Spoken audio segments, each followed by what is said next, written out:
하겠습니다. 제가 먼저 8절 읽겠습니다. 너희는 여호와의 선하심을 맛보아 알지어다. 그에게 피하는 자는 복이 있도다. 너희 성도들아 여호와를 경외하라. 그를 경외하는 자에게는 부족함이 없도다. 젊은 사자는 궁핍하여 줄일지라도 여호와를 찾는 모든 좋은 것에 부족함이 없으리로다. 너희 자녀들아 와서 내 말을 들으라. 내가 여호와를 경외하는 법을 너희에게 가르치리로다. 생명을 사모하고 연수를 사랑하여 복받기를 원하는 사람이 누구뇨? 내 혀를 악에서 금하며 내 입술을 거짓말에서 금할지어다. 악을 버리고 선을 행하며 화평을 찾아 따를지어다. 여호와의 눈은 의인을 향하시고 그의 귀는 그들의 부르짖음에 기울이시는도다. 여호와의 얼굴은 악을 행하는 자를 향하사 그들의 자취를 땅에서 끊으려 하시는도다. 의인이 부르짖음에 여호와께서 들으시고 그들의 모든 환난에서 건지셨도다. 여호와는 마음이 상한 자를 가까이 하시고 충심으로 통회하는 자를 구원하시는도다. 의인은 고난이 많으나 여호와께서 그의 모든 고난에서 건지시는도다. 그의 모든 뼈를 보호하심이요 그 중에서 하나도 꺾이지 아니하도다. 악이 악인을 죽일 것이라. 의인을 미워하는 자는 벌을 받으리로다. 함께 읽겠습니다. 여호와께서 그의 종들의 영혼을 속량하시나니 그에게 피하는 자는 다 벌을 받지 아니하리로다. 아멘. 오늘 함께 말씀의 제목을 저를 따라서 고백하실까요? 성도들아 여호와를 경외하라. 한 번 더 따라 하실까요? 너희 성도들아 여호와를 경외하라. 네, 신년부터 3주 동안 우리 시편 34편 말씀을 가지고 함께 은혜를 나누고 있습니다. 그리고 지난주 함께 나눴듯이 다윗은 하나님 앞에 예배자였다. 어떠한 상황에도 예배를 중단하지 않은 예배자였고 삶의 자리를 예배의 자리로 세웠던 예배자였다. 그래서 우리가 그 말씀의 근거를 33편 1절 말씀을 나누었죠. 내가 여호와를 항상 송축하며 내 입술로 항상 주를 찬양하나이다. 공부할 때 의지적으로 하나님을 찬양했고 또 간절히 부르짖어 기도함으로 예배했고 또 하나님을 경외함으로 예배했습니다.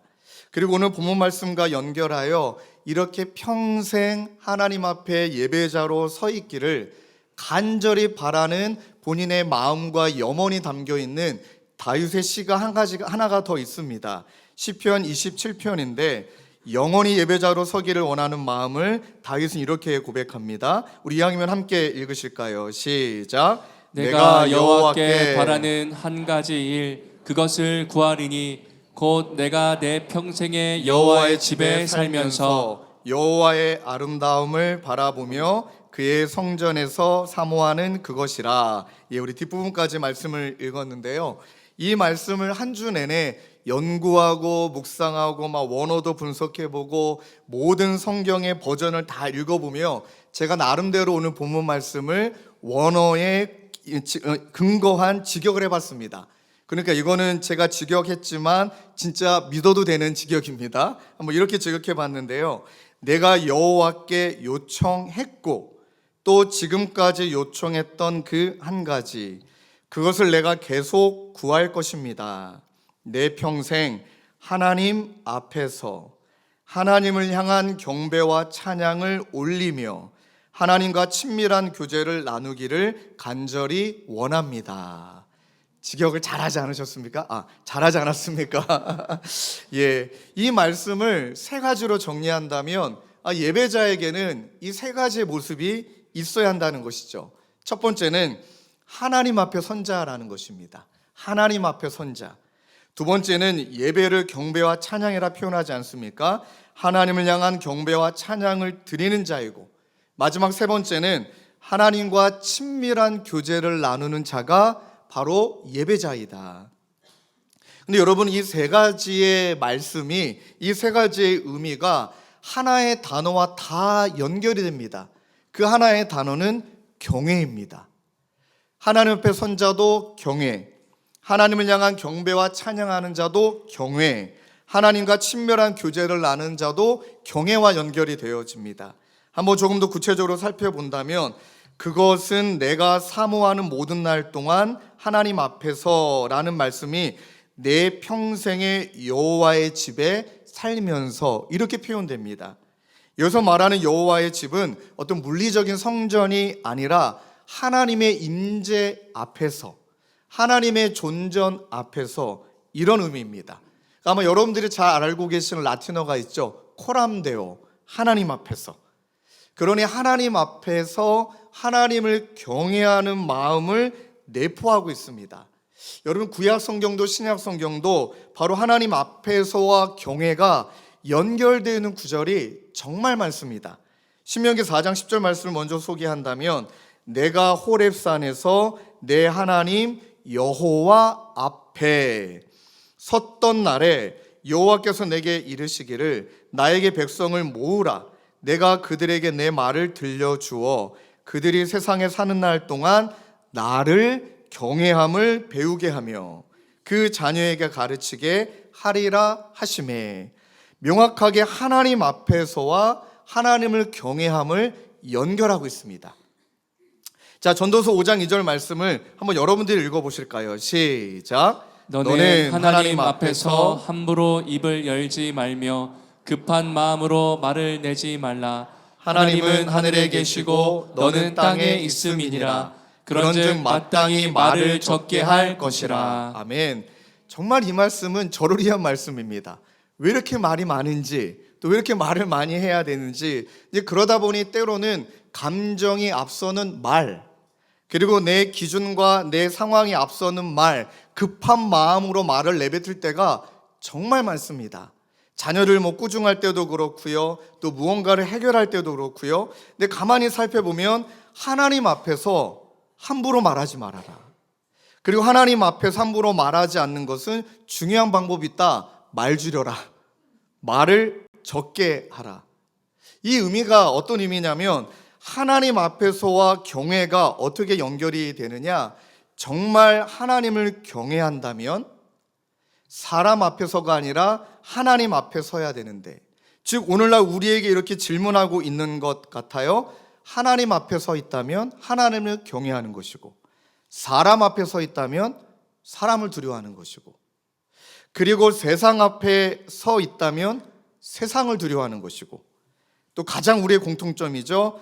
내 자신 앞에 서 있다면 자아를 경배하고 있고 자아를 두려워하고 있다. 그러는 가운데 하나님 앞에서 오늘날 이 시간에 우리 모두에게 던지는 질문은 한 가지인 것 같습니다. 정말 우리는 누구 앞에 서 있는가? 누구를 경외하고 있는가? 사람인가? 하나님인가? 상황인가? 그러다 보면 말이 앞서게 되어지는 모습들이 우리에게 있다는 것이죠. 두 번째는요, 하나님을 향한 경배와 찬양을 드리는 자가 경외와 어떻게 연결이 되냐? 오늘 읽었던 여러분의 말씀에 영원한 예배자로 서기를 원하는 다윗의 고백이 하나님의 아름다움을 끊임없이 보며 찬양하기를 원해요.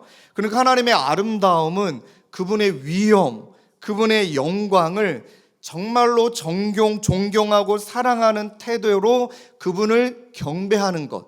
영어로 뭐라고 말씀하시죠? worship. 발음이 좀 그렇습니다. 하나님을 향하여 정말로 존경하고 사랑하고 그분의 위엄을 찬양하는 마음으로 예배하는 것, worship. 저도 신혼여행 때와 그리고 대학 신대원 3학년 때 이 경험이 있거든요. 경험이 많지만 지금도 기억이 납니다. 이제 아내랑 신혼여행을 갔는데 처음으로 인생 첫 경험, 바닷가 밑으로 들어간 거예요.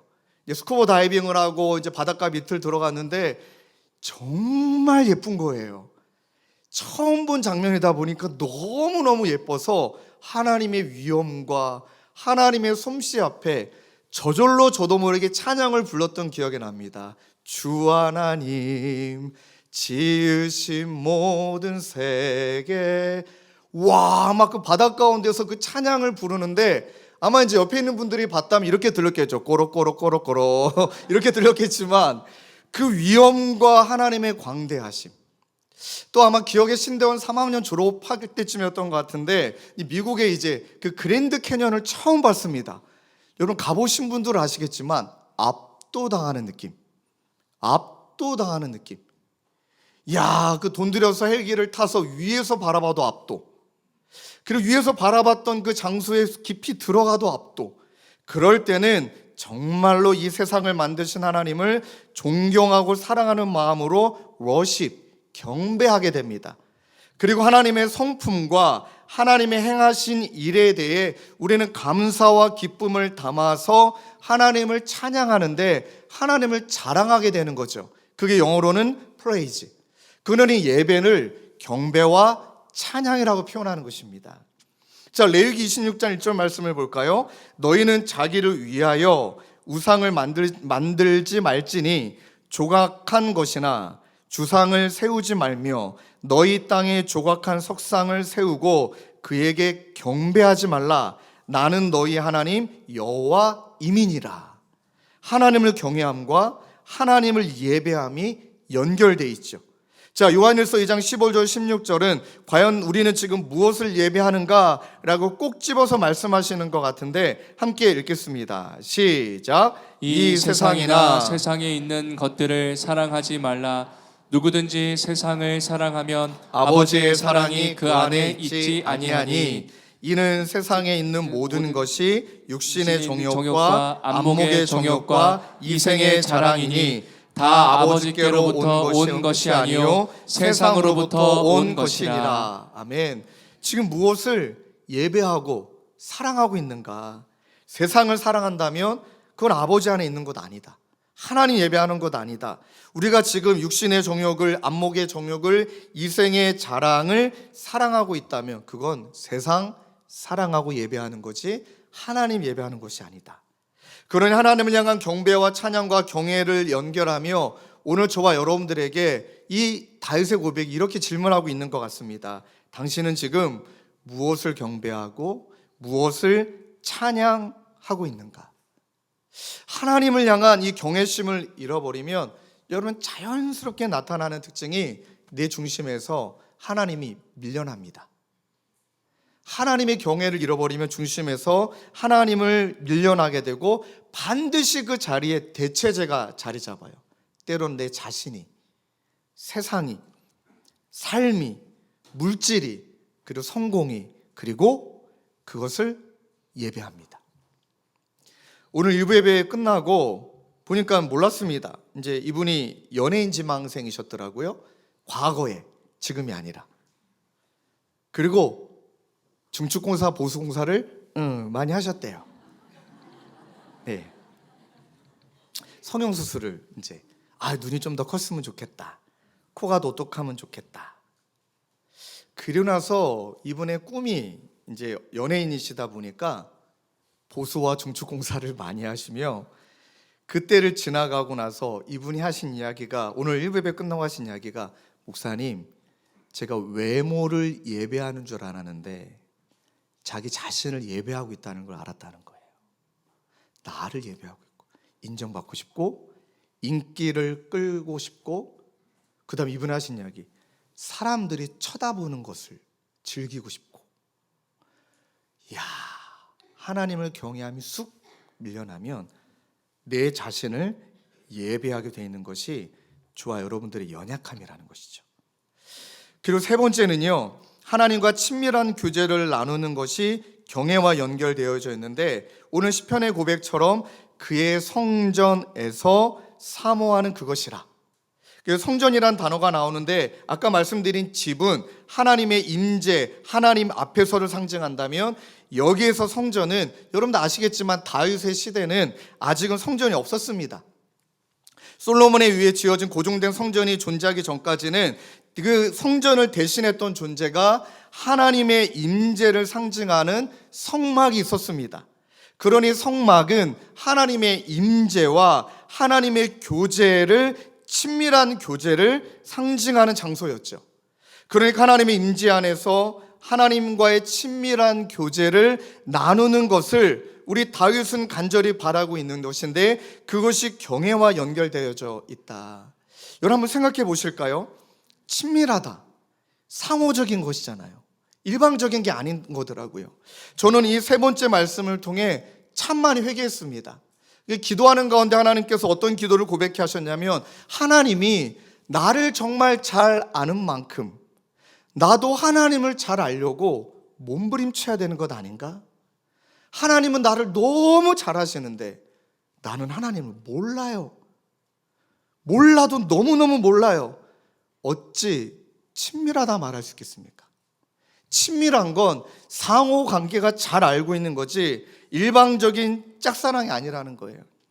그러니 친밀하지 않으니까 하나님을 오해하는 거죠. 하나님이 이런 분이시고, 하나님이 이러한 역사를 행하시고, 하나님이 이런 성품을 가지고 계시는 하나님의 크심을 많이 아는 만큼 하나님을 더 많이 찬양하고 친밀해질 텐데, 내가 알고 있는 하나님은 고작 이것밖에 없다 보니 원망, 탓, 하나님을 너무 작게 여기고, 그러니 우리의 삶 가운데 하나님과 친밀해야 하나님이 원하시는 것을 발견하고 영적인 분별력도 생기고 영적인 판단력도 생기고 영적인 통찰력도 생기는데, 하나님의 뜻을 도통 모르니 맨날 헤매는 거예요.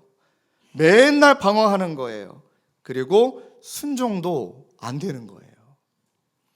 여러분, 결혼 생활 오래 하신 분은 느끼시겠지만 친밀하다는 게, 이야 정말 사이가 좋다, 이야 끈끈하다, 이야 이제 뭐 결혼 40년 차인데 신혼 같다, 그런 거 아니에요. 그런 게 아니더라고요. 친밀한 건 그 사람을 많이 알고 있고 그 사람도 나를 많이 알고 있는 거예요. 그러니까 이거는 누가 설명하지 않아도, 아 우리 아내는 이걸 좋아한다, 아 우리 아내는 이걸 싫어한다, 아 우리 남편이 이걸 좋아한다, 우리 남편이 이걸 싫어한다, 이것을 어느새 체득화된 것이기 때문에 여러분, 그것을 성경을 친밀하다라고 말하는 거예요. 그러니까 뭘 좋아하는지 아니까 알고 그걸 미리 해줄 때, 저는 성격이 이벤트를 잘 못합니다. 왜냐면 미리 말해버려요. 하여간 말이 앞서요. 막 혼자 막 설레어서 준비를 다 해놓고 그럼 말로 다 해버려요. 그건 재미가 없잖아요. 그런데 이제 예를 든다면 뭘 좋아한다, 그럼 알아서 그걸 해놓고 알아서 그걸 준비하고 서프라이즈, 이야 그러면 그날 저녁에 반찬이 달라지는 거잖아요. 이것을 친밀하다라고 표현하는 겁니다. 지금 뭔 소리 하는 걸까요? 그래서 성경에 시편 25편 14절에 말씀을 명확하게 보십시오. 여호와의 친밀하심이 그를 경외하는 자들에게 있으며 그의 언약을 그들에게 보이시리로다. 이야, 친밀하심이 그를 경외하는 자에게. 여러분, 진짜 비밀은 친한 사람에게 합니다. 하나님이 우리에게 하나님의 뜻을 밝히 보여 알려주시고 더 많이 하나님의 뜻을, 언약을, 그분의 말씀을 보이시는 것, 그게 보이는 자는 하나님과 친밀한 거고요. 송구하지만 그게 보이지 않다라는 것은 친밀한 게 아니에요. 하나님 지금 너무 짝사랑만 하고 계시는 거죠. 시편 73편 28절 상반전에 이렇게 말하죠. 하나님께 가까이함이 내게 복이라. 그러니 세 번째 예배자의 태도를 통해 저와 여러분들에게 질문하는 것은, 나는 지금 무엇을 가까이 하고 나는 지금 무엇과 친밀해져 있으며 또 무엇에 의해 나는 가장 많은 영향을 받고 있는가. 자, 이 세 가지를 여러분들 머릿속에 기억하며 오늘 본문 말씀으로 딱 들어오면 시편의 다윗의 기자가 왜 이렇게 본문을 적었는지를 이제 딱 체득화될 거예요. 여러분, 여호와의 선하심을 맛보 알기를 원하냐? 그에게 피하는 자는 복이 있기를 원하냐? 여호와의 선하심 맛보기를 원하고 여호와께 피하여 복을 누리기를 원한다면 절대적인 조건이 있다. 절대적인 전제가 있다. 그게 바로 8절의 짝을 이루는 9절이에요. 함께 9절 띄워주시고 읽을까요? 시작. 네, 우리 화면에 띄워주시고 시작. 너희 성도들아 여호와를 경외하라. 그를 경외하는 자에게는 부족함이 없도다. 아멘. 두 번이나 반복합니다. 여호와를 경외하라. 그를 경외하는 자에게는 부족함이 없다. 그러니 여호와를 경외하는 자, 정말로 진심으로 주님을 경외하는 자는 여호와의 선하심을 맛보는 것이고 그들에게 복이 누려지는 것이고, 여호와를 경외하지 않는 자는 이게 선하심인지 아니면 이런 거죠. 고난이 변장된 축복이라고 말하는 것처럼 그냥 내 경험치에 근거에 하나님 해석하니까, 아, 지금 내가 이런 고난의 시간을, 연단의 시간을 겪는 것은 하나님의 선하심이구나. 나를 연단하기 위함이구나. 그분을 경외해야만, 하나님의 뜻이 있다라는 것을 믿어야만 선하심을 맛보고, 그리고 하나님이 우리 가운데 주시는 복을 누리는 것이다. 이렇게 본문의 짝을 이뤄 다윗이 설명하고 있는 것입니다.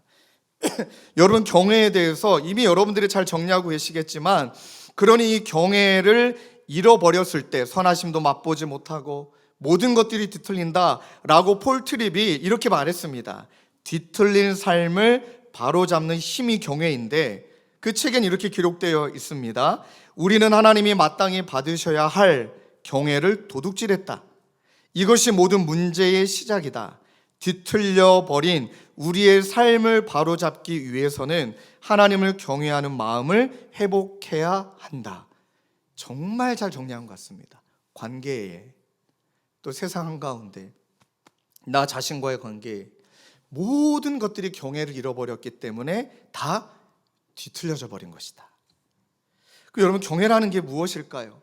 잘 알고 계시지만 성경적 의미를 다시 한번 정리한다면, 구약 성경의 히브리어는 야레, 그 다음에 신약 성경의 헬레어는 포보스라는 의미인데, 이것은 하나님을 향한 깊은 존경과 사랑에서 우러나오는 두려움인 거예요. 깊은 존경과 사랑에서, 그 공포가 아닙니다. 너무 사랑하니까 경외하는 거죠. 어떤 분이 이걸 이렇게 표현했습니다. 거룩한 두려움이다. 삶의 모든 영역에서 하나님의 절대 주권을 인정하는 가운데 하나님을 전적으로 믿고 의지하며 순종하는 삶의 자세가 경외이다. 여러분, 다윗이 이 경외하라고 말한 다음에 얼마나 친절한지 몰라요. 정말로 구체적으로 이제는 경외하라고 말했다면 내가 너희들에게 하나님을 경외하는 법을 명확하고 실제적으로 가르쳐 줄게 하고 34장 11절에 이렇게 다윗이 고백하죠. 너희 자녀들아. 얼마나 친근한 표현입니까? 진짜 뭔가 말해주고 싶은 거죠. 너희 자녀들아, 야, 와서 내 말을 좀 들어라. 내가 여호와를 경외하는 법을 너희에게 가르치리로다. 야, 명확하게 가르쳐 준다고 얘기하고요.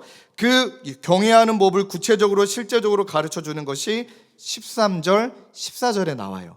우리 화면에 띄워주시고 함께 읽을까요? 시작. 내 혀를 악에서 금하며 내 입술을 거짓말에서 금할지어다. 악을 버리고 선을 행하며 화평을 찾아 따를지어다. 아멘. 명확하게 딱 두 가지를 얘기합니다. 말과 행동을 살피면 된다. 하나님을 경외하는 법, 어렵고 복잡하고 막 고차원적이고 난해한 것 아니다.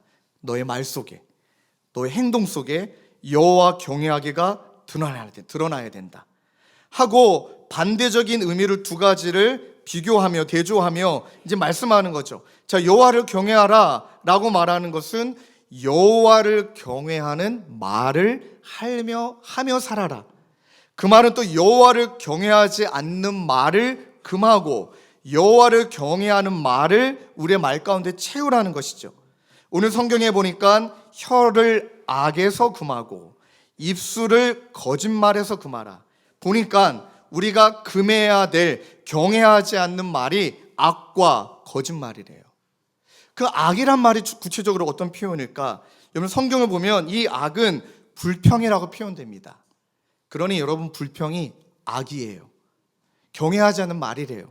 그러니까 불평과 거짓을 금하고 감사와 진심을 고백하는 말. 그러니까 그 사람이 어떤 사람인지를 알려면, 그 사람이 무언가를 추구하는지를 알려면, 그 사람이 어떤 인격을 가진 사람인지 알려면 그 사람의 말과 행동을 보면 압니다. 그래서 여러분, 여기서 말하는 불평이, 저도 이번 성경을 읽고 설교를 준비하다가 와, 정말 깜짝 놀랐습니다. 여러분, 이스라엘의 백성이 약속의 땅에 이르지 못하도록 그들을 발목 잡은 정말 무서운 죄가 기록되어 있거든요. 5가지가 기록되어 있습니다. 고린도전서 10장 6절 10절에 있는데, 첫 번째는요, 악한 것을 열망하는 것. 이것은 정말 하나님이 싫어하는 죄다. 두 번째는요, 우상을 숭배하는 죄 때문에. 세 번째는 성적으로 음란한 죄 때문에. 네 번째는 하나님을 시험하는 것 때문에.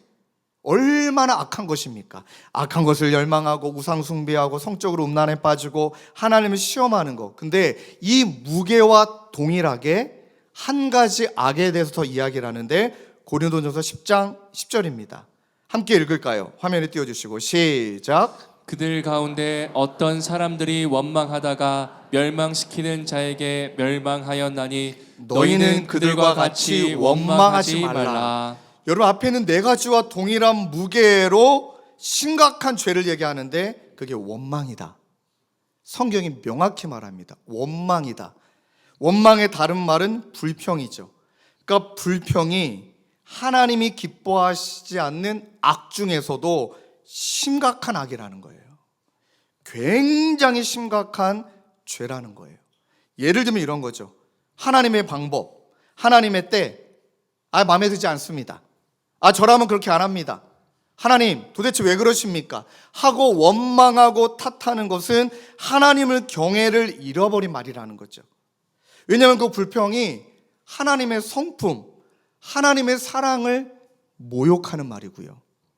하나님의 위대하고 광대한 우리가 도저히 헤아릴 수 없는 하나님의 뜻을 대항하는 말이고요.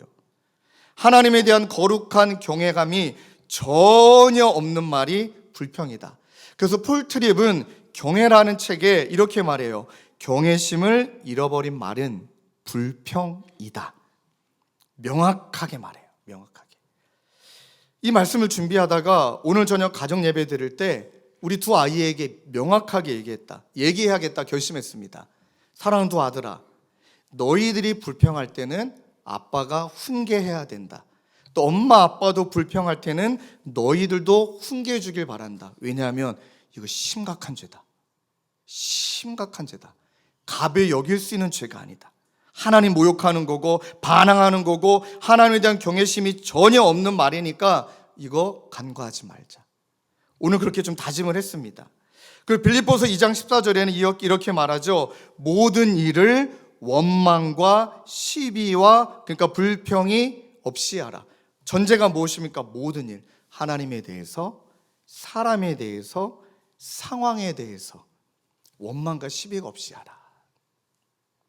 여러분, 우리가 원망을 얼마나 많이 하고 불평을 얼마나 많이 합니까? 그런데 그것이 이렇게 심각한 죄라는 것을 여러분 아셨습니까? 그걸 하지 마셔야 됩니다. 마음에 안 들면 그냥 하나님 앞에 솔직하게 불평하지 말고 하나님 이건 조금 마음에 안 드는데 하나님 뜻에 맡겨드립니다. 그 다음에 어떤 사람이 너무 힘들게 하면 하나님 그 인간이 이렇게 하지 마시고 하나님의 성품으로 만든 하나님 형상으로 만든 그 분이 참 저에겐 힘들지만 주님께 맡겨드립니다. 제가 이 말씀을 준비하는데 지지난주에 만났던 한 권사님의 고백이 정말 마음에 와닿습니다. 이분은요 저에게 오셔가지고 불평불만을 많이 하셨다는 거예요. 왜냐하면 이분이 경험하시는 예배는 어디에서 예배하느냐가 중요하셨던 거예요. 솔직히 오픈하셨던 건 이분이 그동안 신앙생활했던 교회는 건물이 너무 좋아요. 교회마다 오르겐, 파이프 오르겐, 이야 얼마나 클래시컬하며 얼마나 엘레강스하며 그렇죠. 그런데 우리 교회 누구 소개로 왔는데 파라솔 의자?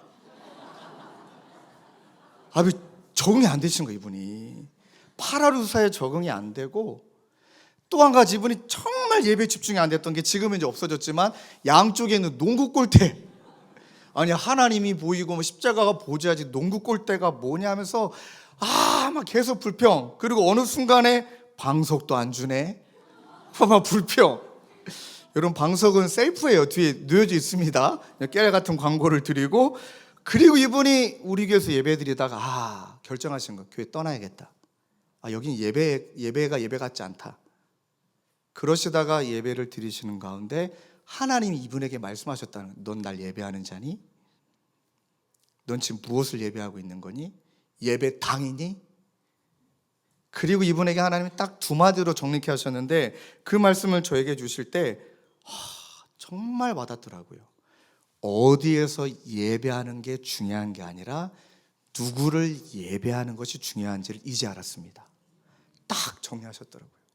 어디에서 예배하는 게 중요한 게 아니라 누구를 예배하는가가 중요하다. 그리고 이분이 은혜를 딱 받고 나니까 목사님 의도하셨죠?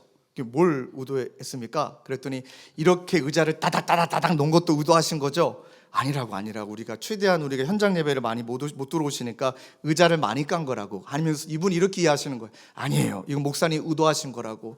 옆에 계신 분의 찬양 소리가 너무 잘 들리고 앞뒤 좌우 막 울며 서라운드로 울고 찬양에도 서라운드로 하고 그러면서 이분이 하신 이야기가 이제 공동체가 느껴진대요. 함께 예배하는 게 느껴지고 옆에 계신 분이 울면 막 기도가 나오고 막 옆에 계신 분이 흐느끼면 또 막 기도가 나오고 이게 하나님을 예배하는 것이구나.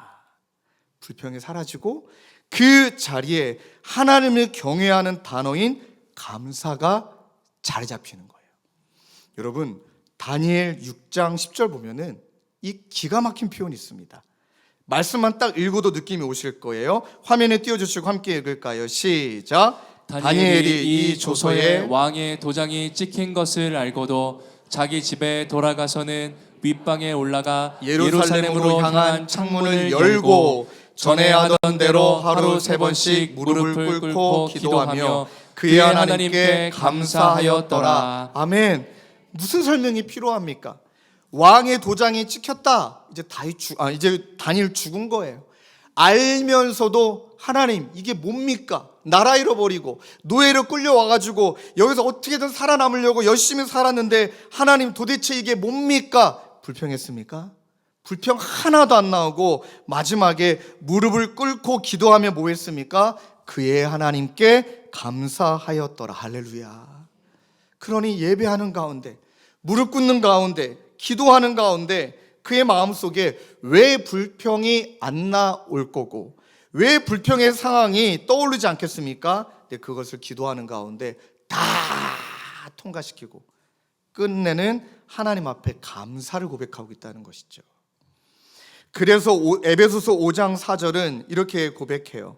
누추함과 어리석은 말이나 희롱의 말이 마땅치 아니하니 오히려 감사하는 말을 하라.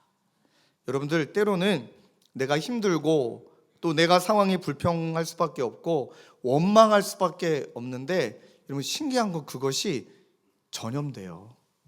내가 힘들고 내가 불평하면 옆에 있는 사람도 그렇게 만들고 그렇게 분위기를 만든다니까요. 정말 그래요. 그러면 이제 원망이 탓이 이 질서가 딱 자리 잡히는 거예요. 그것이 바로 무리 또는 여론 또는 편가름 다양한 표현할 수 있는데 탓하고 원망하고 있다면 그 탓하고 원망의 질서가 서로에게 영향을 미쳐요. 하와가 아담 탓, 아담은 하와 탓, 하와는 뱀 탓. 여러분 이게 전염됩니다. 그러니 진짜 어려운 상황에서도 진짜 어렵지만 원망, 탓, 하나님이 심각하게 여기는 죄이니까 감사로 바꾸는 몸부림, 그렇게 나아가시는 저와 여러분 되시길 주님의 이름으로 축원합니다. 두 번째는 거짓말인데요. 속임수, 기만, 사실이 아닌 것을 사실처럼 꾸며서 하고 거짓된 동기나 행동들. 근데 가만히 보면 이 거짓말의 원조, 거짓말의 장인 중에 장인 누굴까요? 뱀. 사실이 아닌 것을 사실처럼. 그 이유가 뭘까요? 네가 주인 되라는 거죠. 너도 하나님같이 될 수 있다. 가만히 보니까 저도 제 자신을 돌아보면 왜 이렇게 거짓말을 하는 걸까? 일단 우리의 본성이 타락되어 있기 때문에 거짓말하는 게 쉬운 사람들이고요. 또 두려우니까 얕잡아 볼까 봐, 나를 보호하려고, 무시당하지 않으려고, 때로는 내 탐욕과 욕심과 이기심이 있다 보니 거짓말하는 거죠. 그래서 성경은 요한일서 2장 4절에 그를 아노라 하고 그의 계명을 지키지 아니하는 자는 거짓말하는 자요, 진리가 그 속에 있지 아니하다. 그러니까 모든 인간이 자신에 대해 세 가지 이미지를 갖고 있다고 합니다. 보이는 이미지, 표출하는 이미지, 마지막 세 번째 실제 이미지. 그러니까 사람들이 보이는 게 전부가 아니라는 거죠. 그가 거짓말하고 있는 것인지 아니면 자기를 과장하고 있는 것인지, 또 하나 무시당하지 않으려고 내가 표치로 하는 거짓말로 이미지를 만들고 있든지, 그러나 세 번째는 실제 이미지는 하나님도 알고 나도 아는 것입니다. 다 속여도 나는 못 속이고 하나님도 못 속입니다. 그러니 우리가 내 평판을 보호하고자, 내 입장을 보호하고자, 뭔가 있어 보려고 하고자, 위기를 모면하고자 탐욕과 이기심 때문에 거짓말하고 있다면, 여러분, 저도 이 말씀이 저에게 정신이 바짝 들 정도로 묵상했던 말씀인데, 누가복음 8장 17절입니다. 숨은 것이 장차 드러나지 아니할 것이 없고, 감추인 것이 장차 알려지고 나타나지 않을 것이 없느니라. 다 드러나니까 본성이 너무 거짓말하기 쉬운 우리지만 무엇하라는 거죠? 경외함으로 몸부림치라. 그래서 에베소 4장 25절은 그런즉 거짓을 버리고 각각 그 이웃으로 더불어 참된 것을 말하라. 이는 우리가 서로 지체가 됨이라. 아까 말씀드린 대로 영향을 미치고 있으니까요. 그래서 어떤 신학자는 진짜 육적인 사람은 하나님이 아니라 사람을 두려워한다, 경외한다, 거짓말을 난무한다, 그리고 또 원망도 난무하는 거죠. 근데 믿음이 강한 그리스도인은 사람이 아니라 하나님 두려워한다. 그리고 아까 말씀 두 가지가 확 달라지고, 이제 마지막 세 번째는 아마 저와 여러분들이 이 부분에 많이 해당하지 않을까요? 약한 그리스도인은 사람을 너무 많이 두려워하고 하나님을 너무 적게 두려워한다. 사람을 너무 많이 두려워하고 하나님을 너무 적게 두려워한다. 그러니 이 경외, 하나님 앞에서의 진실하려고 이 표현한다면 하나님 말씀 앞에 두렵고 떨 줄 아는 마음, 떠는 마음. 성경에 하나님의 존재 앞에, 말씀 앞에 떤다는 표현이 많이 있더라고요. 그것이 진실함이죠. 왜 떨까요? 드러났잖아요. 내 죄 아시잖아요. 내 욕심 아시잖아요. 떠는 거예요. 떠는 거예요. 참, 일부 예배 끝나고 참 이분은 귀여우세요. 오늘따라 목사님이 예화는 안 들고 자꾸 성경으로 왔다 갔다 하니까 졸리셨대요. 네. 그래서 예배 시간에 중간에 정신을 잃으셨대요. 그리고 찬양할 때 옆에 있는 아내가 너무 울면서 찬양하는 모습을 보면서 이분도 열심히 찬양했대요. 그런데 아내가 가는 길에 이제 마지막 축도 끝나고 가는 길에 오늘 당신 오늘따라 진짜 은혜 많이 받았나 봐. 아내가 남편에게. 그래서 이분이 찔리신 거예요. 여러분, 진짜 저는 우리 성도님을 너무 사랑합니다. 그러면 그냥 가셔도 되는데 저한테 와서 얘기하고 가셨어요. 목사님 오늘 졸았습니다. 그런데 아내의 말에 자기가 거짓을 말했습니다. 다음 주부터 안 졸겠습니다. 야, 정말 귀하시더라고요. 그리고 두 번째는요, 성도들아 여호와를 경외하라. 이 말은 여호와를 경외하는 행동이라는 것이죠. 그러니까 불순종을 버리고 하나님이 기뻐하시고, 또 하나는 화평을 이루는 행동을 하라라는 것입니다. 14절에 악을 버리고 선을 행하며 화평을 찾아 따를지라. 악은 하나인데 선과 화평이 연결되어 있죠. 그래서 또 폴 트립은 경외심을 잃어버린 행위는, 그 악은, 죄는 불순종이다. 하나님이 아닌 다른 사람이나 다른 것을 사랑하는 영적인 간음이고, 하나님이 정하신 한계를 넘어서는 것이 불순종이고, 그분의 말씀을 거역하는 것이 불순종이고, 무엇보다 그분과의 관계를 파괴하는 결과를 초래하는 것이 불순종이다.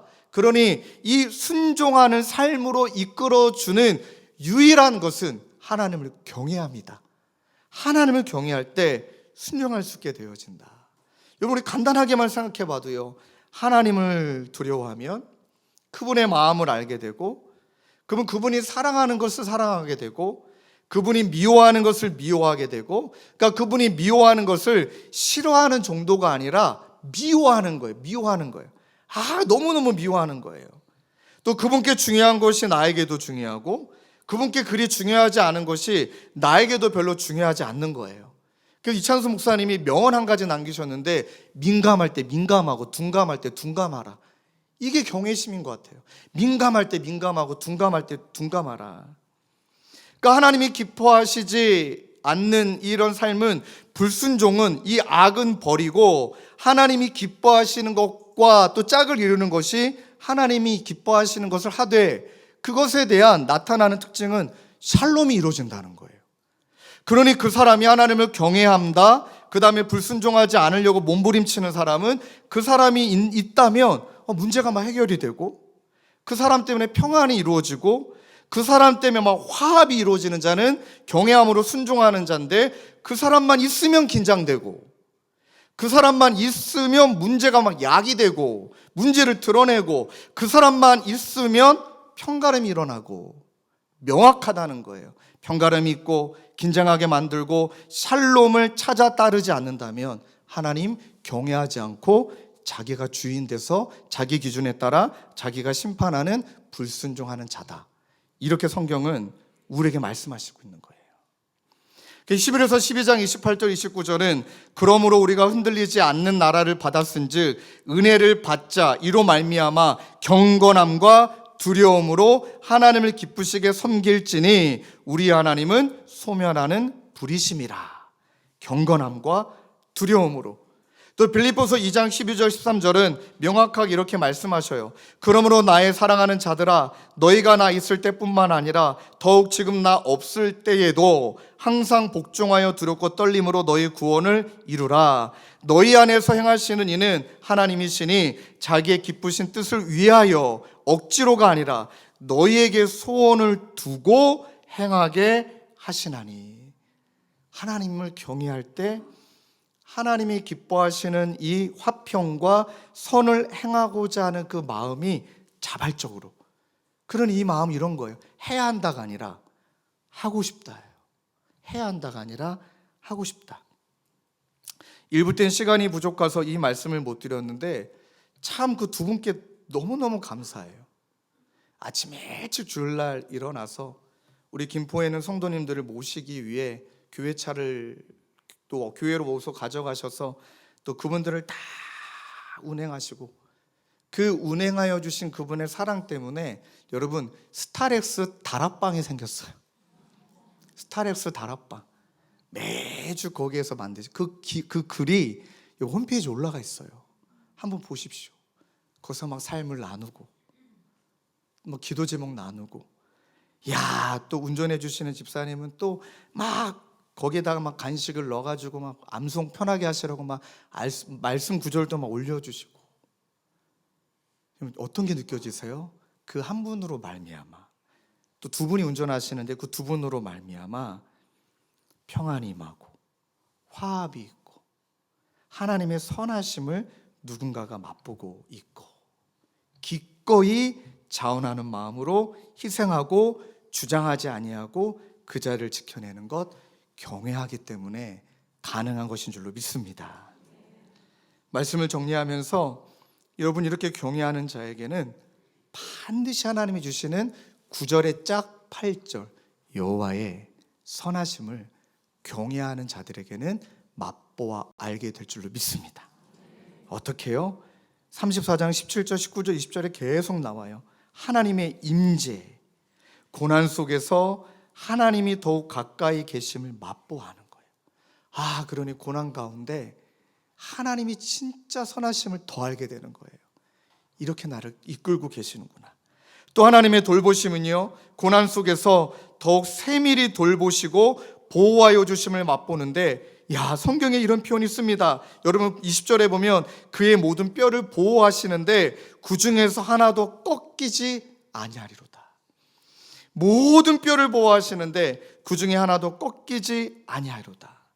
그래서 시편 33편 8절에 너희는 여호와의 선하심을 맛보아 알지어다. 그에게 피하는 자는 복이 있도다. 이 말씀의 짝은 9절에 너희 성도들아 여호와를 경외하라. 그를 경외하는 자에게는 부족함이 없도다. 할렐루야. 이 말씀을 이루게 될 때 하나님이 저와 여러분들 가운데 여호와의 선하심을 맛보아하는 은혜 주시길 주님의 이름으로 축원합니다. 어제는 말씀을 준비하는데 거의 잠을 못 잔 것 같습니다. 왜 그랬냐면, 여러분 가끔은 그럴 때가 있지 않을까요? 오늘 이 말씀은 여러분들에게 전하고자 주어진 말씀이 아니라 저에게 맞추어 주신 맞춤법 말씀이더라고요. 돌아보니까 사역의 자리, 우리 가정의 자리, 저 스스로의 자리 앞에 너무 많은 경외심이 무너졌어요. 너무 많은 경외심이 무너져서 말씀을 준비하는데 어제 한 12시 반인가요? 원래 다른 찬양을 오늘 함께 고백하려고 준비했다가 이 찬양이 툭 하고 나오는 거예요. 하나님, 좀 거짓말도 잘해요. 하는 저는 원망도 잘해요. 내 말에는 경외가 없어요, 주님. 하나님, 제 행동을 보면 제가 가는 곳이 샬롬일까요? 문제만 일으키는 것 아닌가요? 하나님과 친밀한 게 아니라 하나님이 나만 짝사랑하고 계신 것 아닌가요? 하나님, 저는 진짜 죄인 중에 개수입니다. 그리고 나서 하나님을 경외할 때 나타나는 예배자의 태도가 어제는 저에게 좀 회복이 된 것 같아요.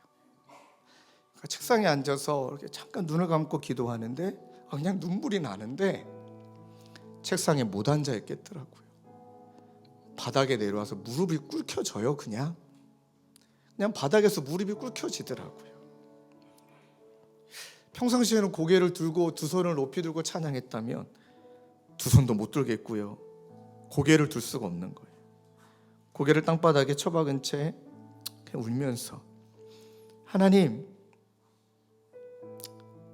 주님을 가까이 할 수 있는 마음을 주시라고, 하나님을 더 의식하길 원하고 매 순간 하나님 어떻게 생각하실까를 맨날 점검하고 주님이 여기 계시니 하나님 스스로 겸비할 수 있는 능력을 달라고, 주께 가까이 나를 이끌어 달라고 하며 어제 찬양을 부르고 또 잠자리에 누웠는데도 계속 하나님의 마음을 요동케 하시는 거예요. 그 누워서도 주께 가까이, 주께 가까이. 그러할 때 하나님께서 저의 삶 가운데 몸부림치며 나아갈 때 여호와의 선하심을, 주님을 경외할 때 나에게 먼저 맛보게 하시는구나, 자유케 하시는, 용서하시는, 다시 빚어가시는 그 은혜가 찾아오더라고요.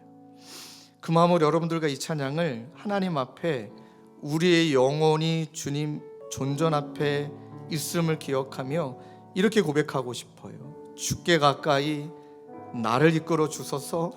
간절히 주님만을 원합니다. 주님 채워주셔서 진정한 찬양을 드릴 수 있도록 하나님 나를 이끌어 주옵소서. 우리 함께 찬양하시며 기도의 자리로 나아가시겠습니다. 주께 가까이, 주께 가까이 날 이끄소서. 간절히 주님만을 원합니다. 채워주소서.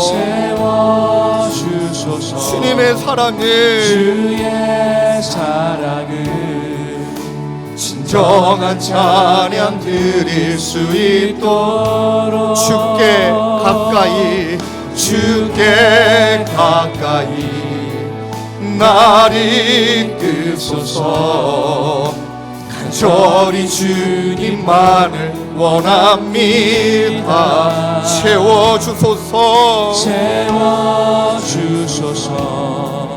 주의 사랑을 진정한 찬양을, 진정한 찬양 드릴 수 있도록 목마른 나의 영혼, 나의 영혼 주를 부르니 나의 맘 만져 주소서. 주님만을 원합니다.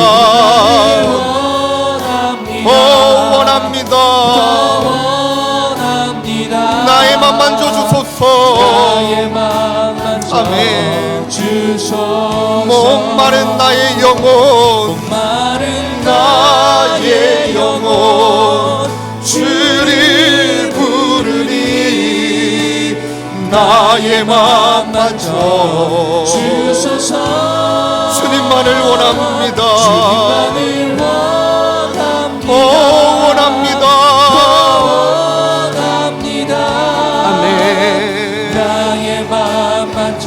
어떻게 고백하실까요? 내가 주를 경외함으로, 내가 주를 경외함으로 주님 앞에 홀로 섭니다.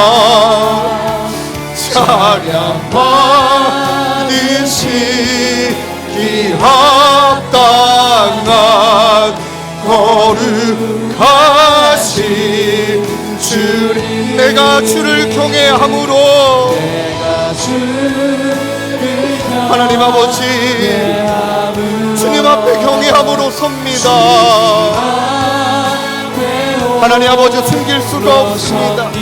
찬양 받으시기에 아버지 합당 거룩하신, 우리 한 번 더 마음을 다해 고백합시다. 내가 주를 경외함으로, 내가 주를 경외함으로 주님 앞에 아버지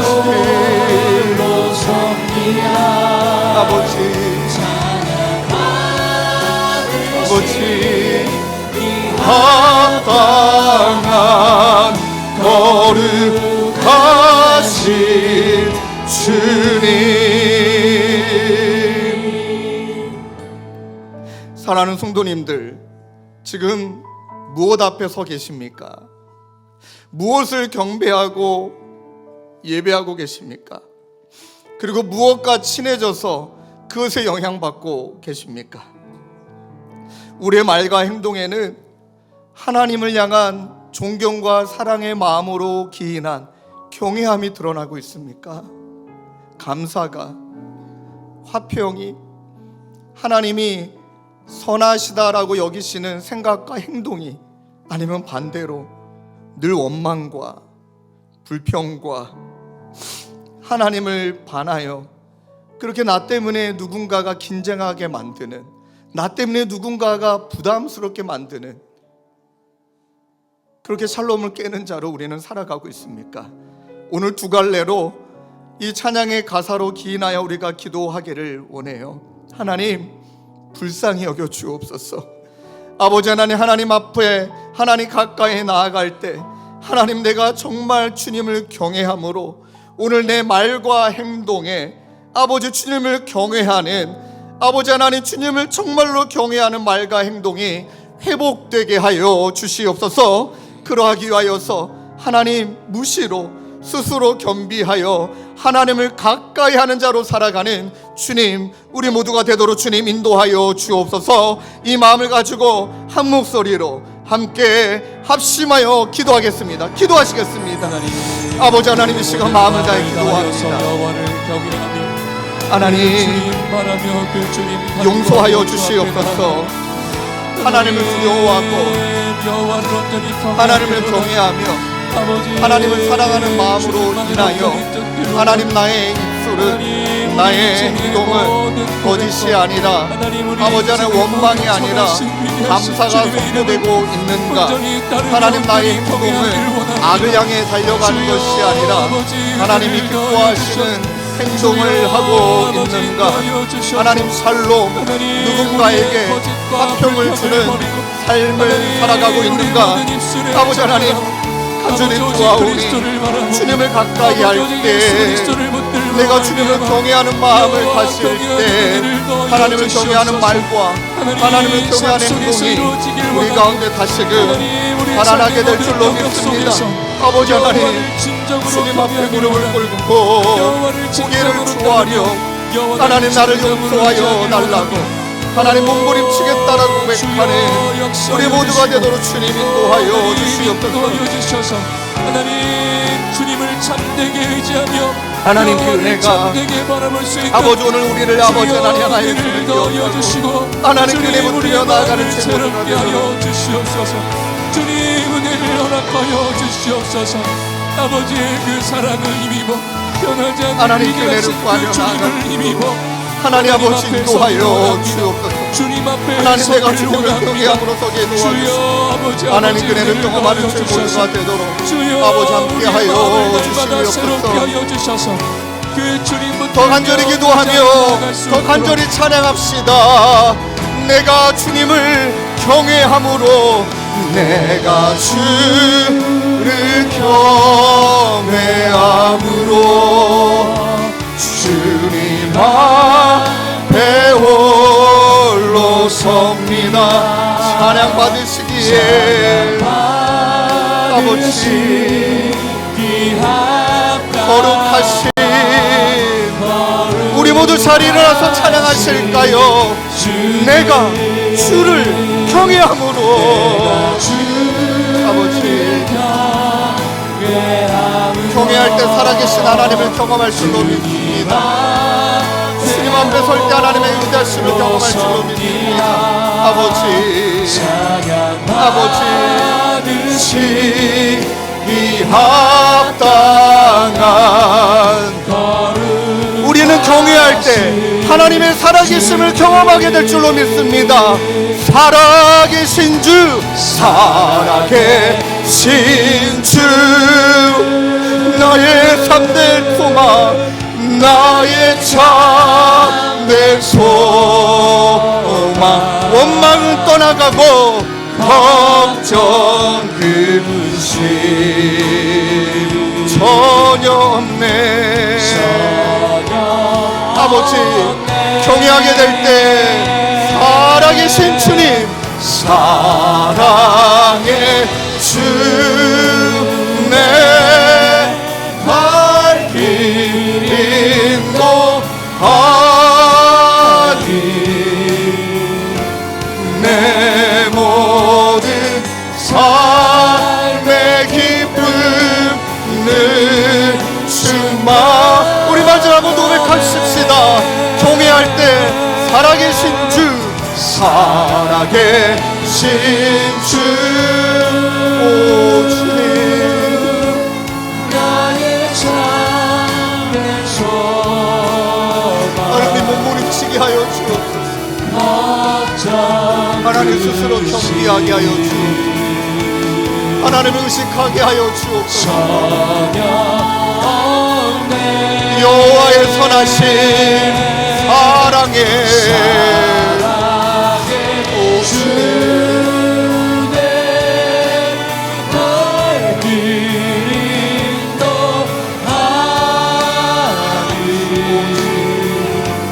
내 모든 삶의 기쁨을